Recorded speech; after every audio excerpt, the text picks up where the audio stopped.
Di sisi lain, timnas Indonesia punya catatan bagus saat bermain di kandang. 3 kemenangan di ronde 3, semuanya diraih di hadapan publik sendiri. Nah, saat menghadapi putaran 4 nanti di Qatar atau Arab Saudi, apa yang harusnya disiapkan agar timnas kita bisa meraih hasil maksimal? Kami akan diskusikan ini bersama pengamat sepak bola Anton Sanjoyo. Bung Joy, apa kabar, Bung? Baik, baik. Terima kasih sudah bergabung bersama kami saat Uni Emirat Arab, Irak, Oman menolak penetapan Qatar dan Arab Saudi sebagai tuan rumah untuk putaran keempat ini. Anda di kubu yang juga protes atau mempertanyakan atau gimana ini? Jadi sebetulnya wacana untuk meniadakan tempat netral itu kan sudah lama, udah sekitar 2 bulan yang lalu ya. AFC mengatakan bahwa aturan untuk putaran keempat tidak di tempat netral, tapi di salah satu peserta. Gitu. Nah, persoalannya adalah peserta ini siapa? Ada wacana akan digelar di 2 tim yang peringkat FIFA-nya paling tinggi. Lalu ada yang mengatakan di situs AFC juga bahwa akan digelar di tempat di mana tim yang punya poin tertinggi pada putaran ketiga, yang lolos ke putaran 4. Gitu. Jadi itu adalah Irak dan Uni Emirat Arab sebetulnya. Jadi Qatar dan Arab Saudi itu sebetulnya tidak masuk kalau kriteria itu. Tapi kemudian sudah mungkin 2 minggu ini santer terdengar bahwa Arab Saudi yang ditunjuk menjadi bersama dengan Qatar untuk menjadi tuan rumah, dan itu akhirnya terjawab dengan unggahan dari situs AFC, dan memang mengkonfirmasi Arab Saudi dan Qatar karena alasannya adalah mereka yang punya peringkat FIFA tertinggi. Tapi Indonesia sebenarnya sudah tahu tidak akan bermain di tempat netral itu sudah lama, tapi bahwa Arab Saudi dan Qatar kan baru mungkin 2 hari yang lalu terkonfirmasi. Jadi kalau menurut saya memang, saya kemarin juga bicara dengan beberapa teman dan dalam diskusi dengan PSSI saya katakan bahwa ini adalah kalau misalnya mau protes karena Irak kan udah protes, saya rasa nggak percuma lah karena ini perang yang tidak bisa kita menangi karena di AFC itu kan kebanyakan membernya itu orang-orang dari sultan-sultan lah dari Jazirah Arab gitu loh. Bahkan Uni Emirat Arab pun kan kalah suara gitu di dalam penunjukan tuan rumah. Jadi yang menang ya Qatar, dan karena ya alasannya pasti ada. Alasannya adalah mereka paling tinggi rankingnya di antara 6 peserta lain. Dan itu harus diterima karena memang diputuskan sepihak. Jadi protes dari Irak saya rasa, ataupun kalau nanti ada protes dari Indonesia, itu udah nggak bisa menggugat gitu. Dan Jadi, mustahil ya juga kalau kemudian protes ini akan berujung mengubah lagi tuan rumah untuk putaran keempat itu. Rasanya sih ya memang udah nggak akan mungkin diubah. Karena memang begini, ketika ditentukan tempat netral, sulit juga loh mencari tempat netral itu, kecuali kalau keputusannya adalah diundi, menurut saya lebih fair ya. Jadi dari 6 itu diundi, siapa yang dapat, misalnya Indonesia dapat ya Indonesia yang tuan rumah, tetap home turnamen gitu loh. Tapi kan nggak dipakai sistem undian ya, jadi azas fairness-nya nggak ada. Tapi ya yang kita lawan kalau Indonesia melakukan protes adalah orang-orang yang berkuasa di AFC. Dan Indonesia tidak punya representasi yang mumpuni di AFC. Menurut saya ya sudah saatnya lah PSSI memikirkan supaya punya bisa menempatkan orang di AFC sehingga untuk lobby-lobby seperti ini tidak merugikan Indonesia. Karena bagaimanapun kan kalau Indonesia di Arab atau di Qatar kan tetap aja rugi karena kita seolah-olah away kan.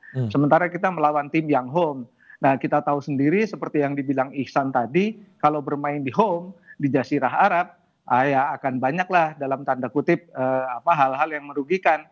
Bahkan kita ingat dalam pertandingan Indonesia melawan Bahrain kan juga dalam tanda kutip dikerjai gitu ya, walaupun si wasit ini bertindak sesuai dengan rules, tapi rules dia kebablasan gitu loh. Jadi ya akhirnya kan Bahrain bisa menyamakan kedudukan last minute gitu loh, karena si wasit mengulur-ulur waktu terlalu panjang. Bahwa itu sesuai dengan rule iya, tapi tidak sesuai dengan azas fairness-nya.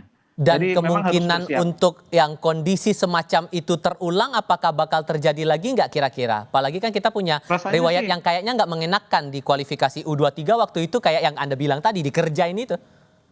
Ya, rasanya sih ya bakal ada lah ya. Karena bagaimanapun juga kan faktor tuan rumah itu besar. Satu, mereka dukungannya pasti lebih besar kan, atmosfernya berbeda. Ya, yang kemudian kalau ada permainan kan juga sulit kita untuk melakukan protes-protes karena sebesar apapun kesalahan atau dikerjai, tetap aja tidak akan mengubah hasil. Nah ini yang ini yang menurut saya paling merugikan itu. Kita protes A, B, C, D tapi hasil kan nggak berubah. Hmm. Jadi ini yang harus diwaspadai dan saya juga bilang kemarin ke teman-teman PSSI ya sudahlah kita hadapi saja toh sebetulnya ketika Indonesia masuk grup C kan sebetulnya yang dihadapi adalah tim-tim yang paling kuat di Asia gitu ya. Hmm. Arab Saudi kita hadapi di Riyadh, draw, kita menang di sini pula gitu loh. Kita sudah lewati Australia, Jepang yang paling kuat juga di grup C. Nah, kenapa harus takut menghadapi tim yang tidak sekuat di grup C gitu loh. Kecuali mungkin berhadapan dengan Arab Saudi, mungkin mereka akan ambil revenge ya. Tapi kalau dengan Qatar mungkin ya Indonesia berhadapan dengan Qatar akan berbeda lagi. Yang saya khawatir karena kalau ketemu Irak misalnya kan Indonesia kalah dalam pertandingan di Jazirah Arab kan Indonesia kalah dan Irak menurut saya meskipun tidak lolos langsung ke putaran Piala Dunia tapi mereka tetap punya kekuatan yang menakutkan. Jadi rasanya sih moga-moga nggak ketemu Irak ya. Jadi ya ketemunya Uni Emirat Arab lah gitu kira-kira. So berarti kan kalau mau kita bilang pendekatan mentalnya sekarang yang harus kita perkuat dari sekarang, mengingat kita pernah punya catatan buruk dengan menghadapi tim yang semacam ini dengan komposisi yang sekarang ditambah dengan tuan rumah yang sudah diproyeksikan begitu untuk putaran keempat ini. Pendekatan seperti apa menurut Anda yang harusnya bisa diterapkan untuk timnas kita nanti? Yang pasti sih jangan sampai terprovokasi ya karena kan hampir semua tim dari Jazirah Arab itu mainnya tricky ya.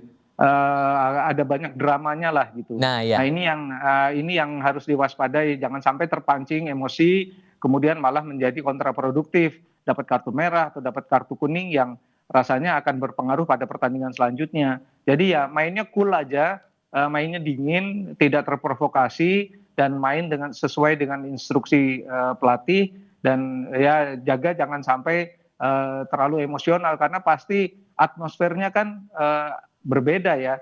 Bahrain aja kan main di Indonesia diteror sejak awal dalam tanda kutip gitu, jadi nggak bisa main di GBK gitu loh. Mereka main seperti ya baru belajar main bola dan ada kemungkinan juga tim Indonesia akan diteror juga karena belajar dari pengalaman Bahrain yang juga diteror kan sejak awal mereka datang di hotel dari tempat latihan mereka diteror terus. Jadi Indonesia kemungkinan akan mendapat balasan gitu loh karena kan mereka juga tahu hal-hal seperti yang non teknis seperti itu tapi nggak usah takut lah karena ini kan diawasi ketat oleh FIFA jadi rasanya sih yang penting faktor keamanan dijaga oleh tuan rumah dan tim Indonesia mendapatkan perlakuan yang wajar mendapatkan tempat latihan yang wajar yang sesuai dengan syarat dan ketentuan dari AFC. Saya rasa itu aja sih jadi tim manajer ini kerjanya keras karena harus memastikan tempat latihan, penjemputan, hotel, dan macam-macam sesuai dengan standar FIFA dan AFC. Jangan sampai dikerjai di sektor-sektor non-teknis sehingga dari awal tim Indonesia ini udah merasa ilfil, udah bete.